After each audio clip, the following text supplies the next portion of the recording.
बातमी. मनोज जरांगे पाटलांचा गैरसमज दूर होईल असं शिंदेंनी म्हटलेलं आहे. कुणबी प्रमाणपत्रही आमच्या काळात भेटायला लागले असंही शिंदे म्हणाले. तर कुणाच्या आरक्षणाला धक्का न लागता मराठा आरक्षण दिलं असंही शिंदेंनी म्हटले. त्यामुळे मनोज जरांगे यांचा गैरसमज लवकरच दूर होईल असं देखील शिंदेंनी विश्वास व्यक्त केलाय.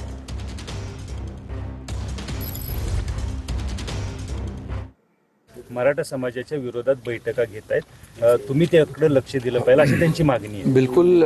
याच्यामध्ये आमचे मंत्री उदय सामंत मनोज जरांगे पाटील यांच्याशी त्यांनी चर्चा केली. मला उदय सामंत यांचा फोन आला होता आणि त्यांनी सांगितलं की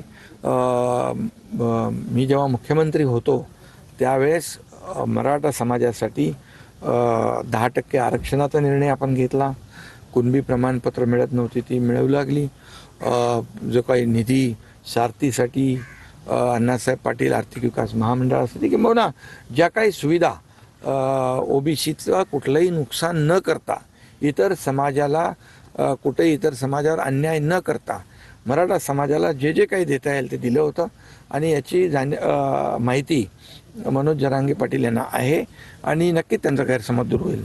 इतके म्हणतात की व्यक्त केली आहे ते असं. मनोज जरांगे यांचा गैरसमज लवकरच दूर होईल असं उपमुख्यमंत्री शिंदे यांनी म्हटलेलं आहे.